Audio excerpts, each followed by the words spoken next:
जब ऐसे चिकने चेहरे तो कैसे न नजर फिसले। दोस्तों, हिंदी सिनेमा के इतिहास में जिस एक नाम ने सबसे ज्यादा दिल जीते वो थे दिलीप कुमार। लेकिन क्या आप जानते हैं, दिलीप कुमार की असल जिंदगी का सच इससे भी कहीं ज्यादा खौफनाक था। जिस चेहरे पर करोड़ों लोग अपनी जान छिड़कते थे, उसी चेहरे के पीछे कुछ ऐसे विवाद और जख्म छिपे थे जिनसे आज भी बॉलीवुड की कुछ मशहूर अभिनेत्रियां उभर नहीं पाई। आपको कोई इतराज है? ये शराफत और इंसाफ का खून होगा। अगर मैं आपका कहा मान लूं तो आपका इंसान होगा, और अगर न मानूं तो आपको शर्मिंदगी उठानी पड़ेगी। मधुबाला जो उनसे बेइंतहा प्यार करती थी, कहा जाता है दिलीप कुमार ने उनसे सगाई तक कर ली, लेकिन ये रिश्ता शादी से पहले ही टूट गया। इसके बाद दिलीप कुमार ने कामिनी कौशल से रिश्ता तोड़ दिया। जी हाँ, कामिनी कौशल वही थी जिनसे दिलीप कुमार खुद बेइंतहा प्यार करते थे, ये जानते हुए भी कि कामिनी कौशल पहले से ही अपनी स्वर्गवासी बहन के पति से विवाहित थी। इतना ही नहीं दोस्तों, जिस वैजयंती माला के साथ दिलीप कुमार की जोड़ी खूब सुर्खियों में रहती थी, कहा जाता है उन्हें दिलीप कुमार ने अपनी फिल्म राम और श्याम से निकाला और उनका दिल तोड़ दिया। और इसके बाद उन्होंने खुद से 16 साल छोटी सायरा बानू से शादी कर ली और शादी के कुछ साल बाद आसमा साहिबा से दूसरी शादी भी की और फिर आसमा साहिबा को भी छोड़ दिया। इतनी अभिनेत्रियों के बाद भी उस दौर में दिलीप कुमार का नाम और भी अभिनेत्रियों के साथ जुड़ा, जिनमें थी वहीदा रहमान, नरगिस, मीना कुमारी और निम्मी। और यही वजह है कि आज भी कई लोग कहते हैं दिलीप कुमार ने पर्दे पर तो मोहब्बत निभाई, लेकिन असल जिंदगी में कई दिल तोड़ दिए। लेकिन दोस्तों, इसी बीच एक ऐसी खबर भी है जो आपको पूरी तरह रुला देगी। वह ये है, इतनी प्रेमिका होने के बाद भी दिलीप कुमार की कोई संतान नहीं है। तो क्या सच में वह प्यार में बेवफा थे या फिर किस्मत ने हर बार उनसे उनका प्यार छीन लिया? दिलीप कुमार बॉलीवुड के ऐसे अभिनेता थे जिनकी लव लाइफ और एक्टिंग आज तक सुर्खियों में बनी रही। चाहे कोई भी रोल हो, उन्होंने हर किरदार में ऐसी जान डाली कि आज के दौर में भी अगर किसी को एक्टिंग का बादशाह कहा जाए तो वो खुद दिलीप साहब थे। लेकिन इसी चकाचौंध के पीछे दिलीप कुमार का एक ऐसा बेबस चेहरा था जिसे दुनिया ने क्या क्या नहीं कह दिया। जब मधुबाला से सगाई के बाद रिश्ता टूटा तो लोगों ने उन्हें जमकर ताने सुनाए। जब उन्होंने दो देशों की सांस्कृतिक रिश्तों को बनाए रखने की बात कही तो उन्हें पाकिस्तानी जासूस तक कहा जाने लगा। लेकिन इसी बीच जब उन्हें पहली बार सुर कोकिला लता मंगेशकर से राखी बंधवाते देखा गया तो यहाँ ट्रोलर्स के होश तक उड़ गए। उस दौर में दिलीप कुमार अपनी लव लाइफ में ऐसे उलझे कि आज भी मधुबाला की दर्दनाक मौत की सबसे बड़ी वजह उन्हें ही माना जाता है। तो आखिर ऐसा क्या हुआ था जिसने दिलीप कुमार की इस प्रेम कहानियों को हिंदी सिनेमा की सबसे दर्दनाक कहानियों में बदल दिया?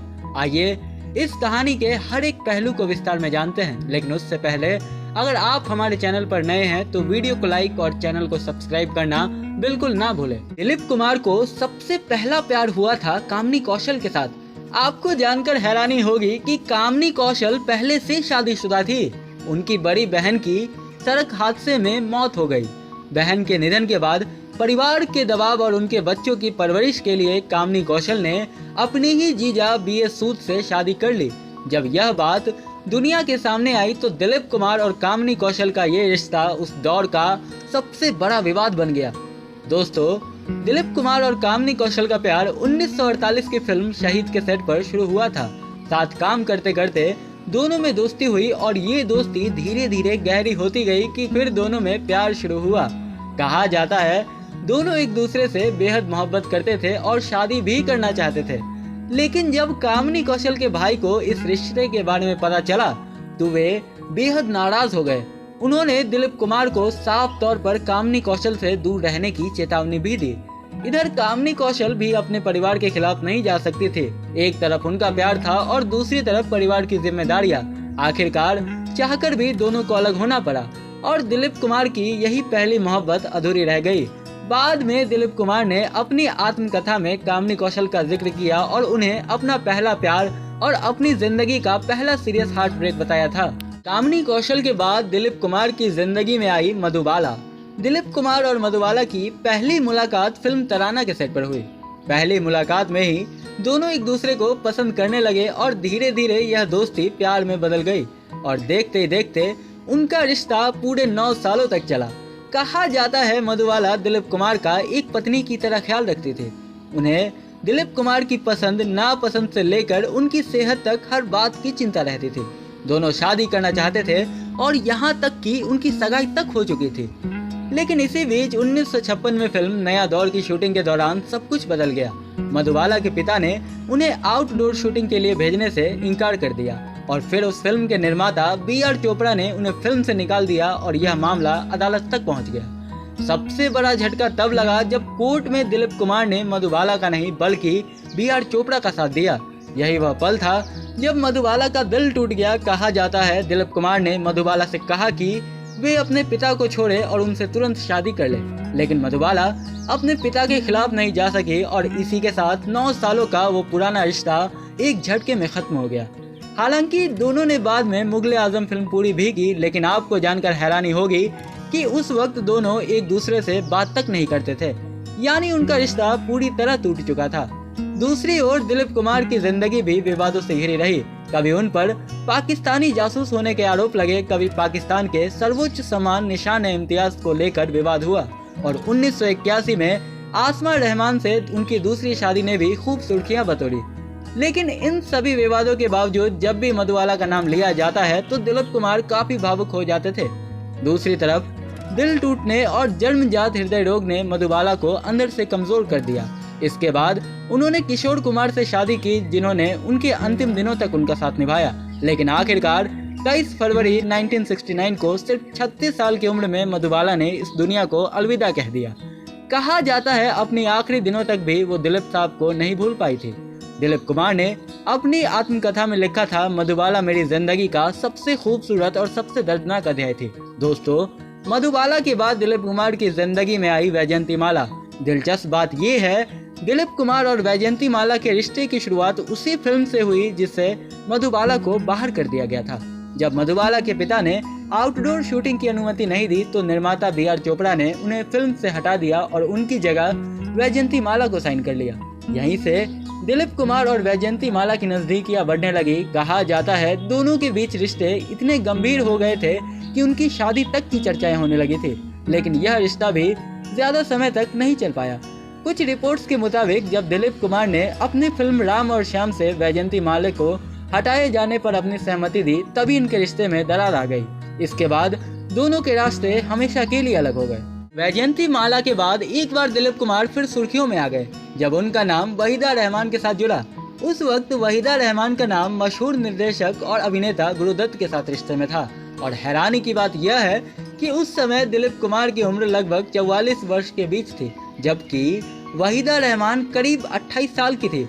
दोस्तों, यानी दोनों के बीच उम्र का फासला लगभग 16 साल का था। लेकिन क्या आप जानते हैं, इनके रिश्ते के बीच दरार सिर्फ एक जन्मदिन पार्टी की वजह से हुई। उस बर्थडे पार्टी में दिलीप कुमार ने बॉलीवुड की कई हस्तियों को बुलाया था। इतना ही नहीं, कहा जाता है यहाँ उनकी एक्स गर्लफ्रेंड वैजयंती माला भी मौजूद थी। लेकिन दिलीप साहब ने वहीदा रहमान को नहीं बुलाया और किसी के कहने पर जब वहीदा रहमान वहां पहुंची तो दिलीप साहब ने वहीदा रहमान को पहचानने से साफ इनकार कर दिया। वहीदा रहमान से ब्रेकअप के बाद दिलीप साहब की जिंदगी में एंट्री हुई नरगिस की, जो बाद में सुनील दत्त की पत्नी और संजय दत्त की मां बनी। लेकिन यहाँ भी दिलीप कुमार की किस्मत में तन्हाई ही लिखी थी।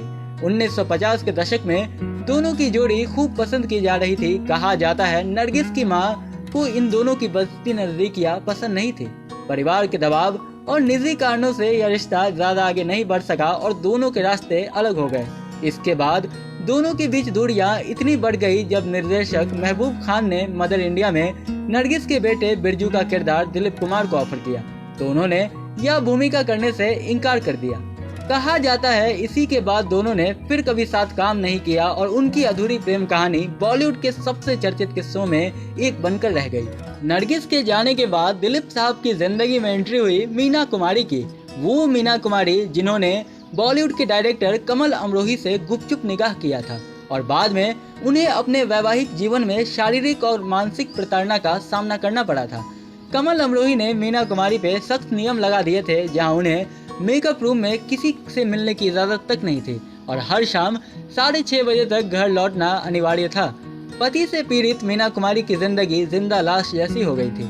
इसी बीच उनकी जिंदगी में आए दिलीप कुमार मीना कुमारी को एक अभिनेत्री से ज्यादा एक इंसान के रूप में बहुत पसंद करते थे। और उनका सम्मान करते करते दोनों के बीच दोस्ती हो गई। दोनों के बीच साहित्य और शायरी को लेकर काफी समानताएं भी थी।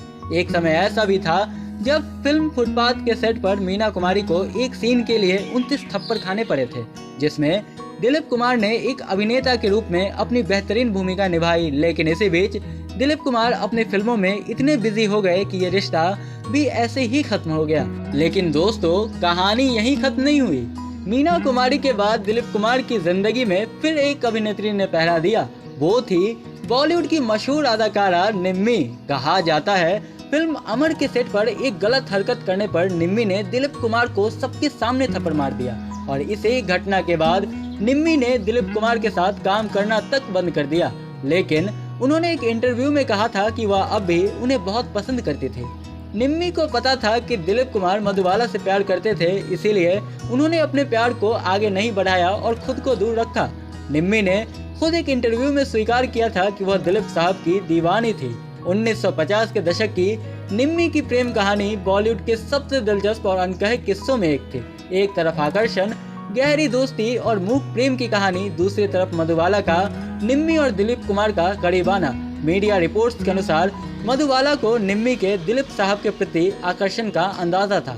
यहाँ तक कि एक बार खुद मधुबाला ने निम्मी से पूछा था कि क्या वो दिलीप कुमार से प्यार करती है और अगर ऐसा है तो मधुबाला उनके लिए पीछे हट सकती है। इसी पर निम्मी ने बहुत ही सादगी से जवाब दिया, मुझे दान में पति नहीं चाहिए। निम्मी से ब्रेकअप के बाद दिलीप कुमार की जिंदगी विवादों के साए में आ गिरी। सबसे बड़ा विवाद तो तब हुआ जब उन्होंने खुद से 16 साल छोटी सायरा बानू से शादी कर ली। लोगों को लगा अब शादी हो गई है, अब दिलीप साहब सेटल हो जाएंगे। लेकिन दोस्तों, शादी के 16 साल बाद सन 1981 में दिलीप कुमार ने हैदराबाद की आशमा रहमान से दूसरी शादी कर ली। दोस्तों, ये भी उस दौर का सबसे बड़ा विवाद बन गया। यहाँ तक कि सायरा बानू को इस शादी के बारे में पता तक नहीं था। जब उन्हें ये खबर मिली तो उन्हें बहुत बड़ा सदमा लगा। लेकिन क्या आप जानते हैं, इस शादी के पीछे कोई खुशी नहीं थी। इसमें एक पिता का दर्द छिपा था जो कभी पूरा नहीं हो पाया। दरअसल दिलीप कुमार औलाद की चाहत में इस रिश्ते की ओर बढ़ रहे थे, क्योंकि सायरा बानू के साथ उनकी कोई संतान नहीं थी। दिलीप कुमार को जल्द ही एहसास हुआ कि उन्हें इस शादी के लिए ट्रैप किया गया था। उन्होंने आसमा पर वफादार न होने और उनकी निजी जानकारियों को दूसरों तक साझा करने का आरोप भी लगाया। 1983 में उन्होंने आसमा को तलाक दे दिया और वापस सायरा बानू के पास लौट आए। लेकिन इसी बीच एक ऐसी खबर भी है जिससे आप चौंक जाएंगे। शादी के बाद एक बड़ी ट्रेजेडी 1972 में हुई जब सायरा बानू पहली बार प्रेग्नेंट हुई। गर्भावस्था के 8वें महीने में सायरा को हाई ब्लड प्रेशर की समस्या हुई, जिसके कारण बच्चे का दम घुटने से गर्भ में ही मृत्यु हो गई। इसके बाद सायरा दोबारा कभी मां नहीं बनी, जिसे इस कपल के जीवन का सबसे बड़ा दुख माना जाता है। पर दोस्तों, क्या आप जानते हैं, आसमा वाले विवाद के बाद सायरा बानू ने दिलीप कुमार का साथ नहीं छोड़ा, लेकिन उन्होंने एक शर्त रखी। दिलीप कुमार ने उन्हें एक लेटर ऑफ कमिटमेंट लिखकर भी दिया, जिसमें उन्होंने वादा किया था वह भविष्य में कभी ऐसी गलती नहीं करेंगे और हमेशा उनके प्रति वफादार रहेंगे। लेकिन दोस्तों, अगर दिलीप कुमार की पूरी जिंदगी को एक नज़र से देखा जाए तो शायद उन्हें सिर्फ दिल तोड़ने वाला कहना सही नहीं होगा। उनकी जिंदगी में कई रिश्ते अधूरे रह गए, कई मोहब्बतें मुकम्मल नहीं हो सकी और कुछ गलतफहमियां ने भेंट चढ़ा। अगर आप दिलीप कुमार की जिंदगी के अनकहे किस्सों, उनकी अधूरी मोहब्बतों और विवादों को गहराई से जानना चाहते हैं तो वीडियो के नीचे डिस्क्रिप्शन में दी गई उनकी आत्मकथा the substance and the shadow का लिंक जरूर देखें। इस किताब में दिलीप कुमार की जिंदगी के कई ऐसे राज साझा किए गए हैं जिन्हें बहुत कम लोग जानते हैं। अगर आप दिलीप कुमार की इस अनकही कहानी के बारे में जो भी सोचते हैं हमें कमेंट्स में ज़रूर बताएं, और अगर आपको हमारी यह रिसर्च पसंद आई हो तो वीडियो को लाइक करें, चैनल को सब्सक्राइब करें और ऐसे ही बॉलीवुड की अनकही कहानियों के लिए हमारे साथ जुड़े रहे। तब तक के लिए अपना ख्याल रखें। अब हम मिलेंगे आपसे अगले वीडियो में। धन्यवाद।